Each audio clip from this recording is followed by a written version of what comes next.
कि सुनी सुनी लागेला से जरिया कि सुनी सुनी लागेला से जरिया राजन भैया कि पिया भैला गुलार के हो कि सुनी सुनी लागेला से जरिया पिया भैला गुलार के हो कि सुनी सुनी लागेला से जरिया पवन सबतिया हमर रमतिया पवन सबतिया हमर रमतिया पवन सबतिया हमर रमतिया अपनी गुजरिया के गइलत भूल कि सुनी सुनी लागेला से जरिया सुनी सुनी लागेला से जरिया सुनी सुनी लागेला से जरिया पिया भइले गुलार के हो चोरी को बना बड़ी में हरिया सुनर पर पड़ी हो अपना राजाऊ के प्यार में सवार ए खुशी रहे लगवारे ए खुशी रहे लगवारे सखी पिया दुलारे हाय हाय रे सखी पिया दुलारे हाय हाय रे सखी पिया चोरी को बना हरि में हरिया पिया भइले गुलार के हो चोरी को बना हरि में हरिया पिया भइले गुलार के हो चोरी को बना हमारा बुलटिया पकहियो बैठ के पटावे किन्ना हमारा बुलटिया पकहियो बैठ के पटावे किन्ना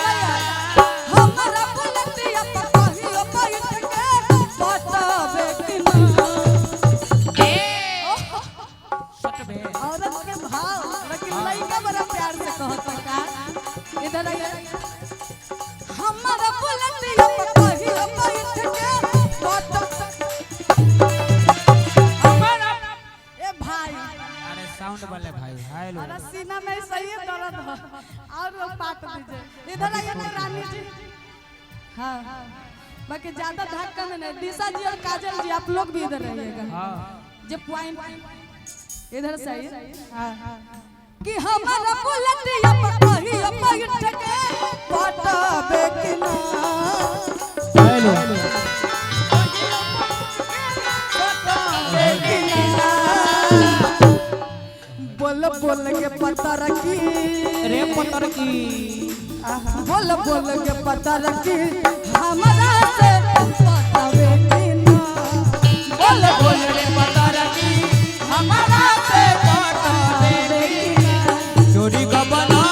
हरि में हरि पिया भइले गुलार के हो चोरी का बना हरि में हरि पिया भइले गुलार के हो चोरी का बना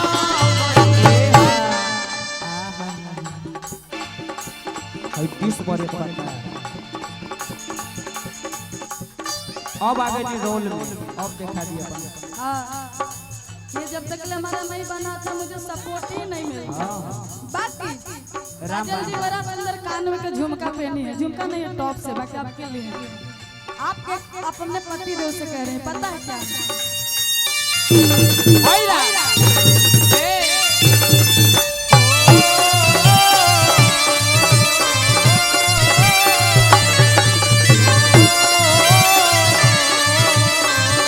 भैया हेलो आहा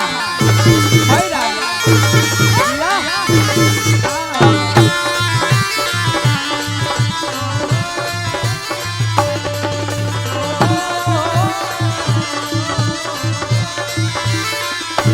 चोरी का बना भरी में हरी गुलार के हो चोरी का बना भरी में हरी पिया भइले गुलार के हो फूल चोरी का बना भरी में बाकी मौरत से गौरत बड़ी सुंदर भाव में बताओ तरीका है तरीका और झुमका गाढ़वा बनी रनिया सीता बोले आईनी झुमका गरबा रनिया पीका वाले आईनी मुँह काहे फुलवले तारू पवन कमे आईनी मुँह तो मेहरा ए दिशा जी इधर आइए झुमका का और लाइट को बार दीजिए थोड़ा और बड़ी और लाइट में काहे के हमने का मुंहवा नहीं दिखेगा किरानी के मेकअप बुझाए बड़ी झुमका का धवानी रनिया टीका बोले आईनी मुंह काहे फूला बले पर कौन कम काईनी कि हमर घूंघट उठैला चिन्हा कुचल के आइला अरे दिया देहिया मारे हमारा कोरा बलम के कोरा सुतैला ना कि देहिया मारे हमारा ये कोरा बल के कोरा सुतैला ना हमके कोरा सुतैला कि छोरी का बना गरी में हरी पिया भइले बुलारी के हो छोरी का बना गरी में हरी पिया भइले बुलारी के हो छोरी का बना बाकी काजल जी के देख के लड़का लोग कहत का ए जौने कॉलेजवा में करेलू पढ़ाई मार दूंगी इतना खूबसूरत है इनको देख के कोई लड़का पढ़ाई करने का मन करेगा मारपीट कर दे कर के मन करेगा कोई ना करे ना वो कॉलेजों में लड़का जाके पगले रहे सबके भविष्य बिगाड़ता है कि जौने कॉलेजवा में करेलू पढ़ाई लड़का लड़का में होला लड़ाई होला लड़ाई रे होला लड़ाई होला लड़ाई रे होला बुढ़ऊ चिल्लालन सब माल माल रे मारे बता दो ए माल केने बारू बुढ़ऊ चिल्लालन सब माल माल रे रोड पे चलेलू कमाल चल कोई तोरा चुनरी बना ले रे रोड पर चलेलू कमाल चल रे चुनरी बना ले रे रोड पर चलेलू कमाल चल रे कुछ बना गडी में गडी पिया भइला गुलारी के हो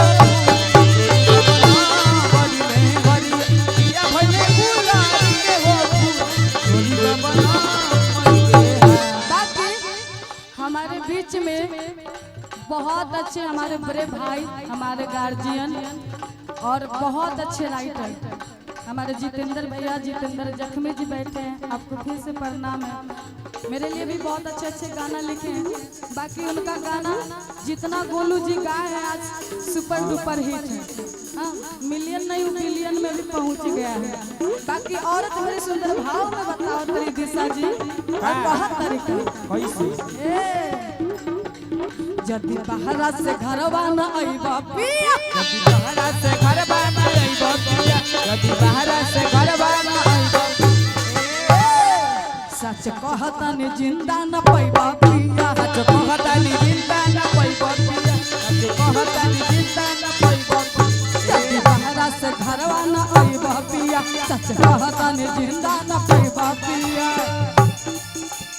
अतना रुपया हमर सैया अतना रुपया हो मोर सैया अतना रुपया हमर सैया गला गुजरिया कबू मार दूंगी सुनी सुनी लागला से जरिया सुनी सुनी लागला से जरिया पिया बैला छोरी सुना गेला से जरिया पिया भइले गुलारी के हो छोरी सुनी गेला से जरिया कुछ बजा दीजिए अच्छा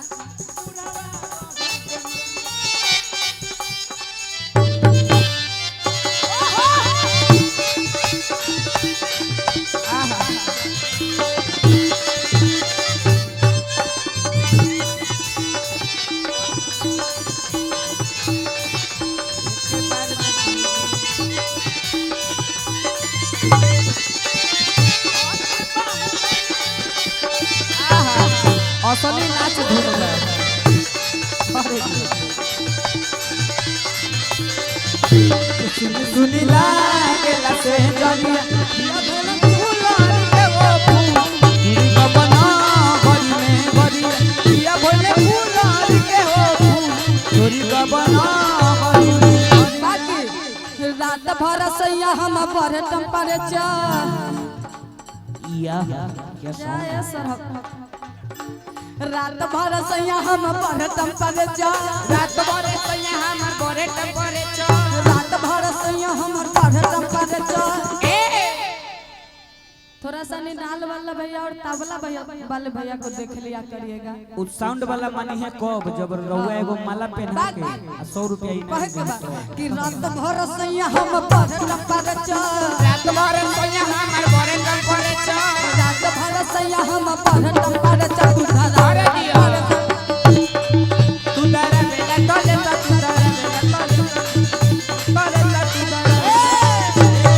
इनका एगो बड़ा स्टाइल हमको अच्छा लगता है जब ये पैर उठा के मारते हैं तो पैसे पैर उठा के रात भर सैया हम पढ़ टेम्परेचर रात भर सैया हमर बड़े टेम्परेचर रात भर सैया हम पढ़ टेम्परेचर तू धरा अरे दिया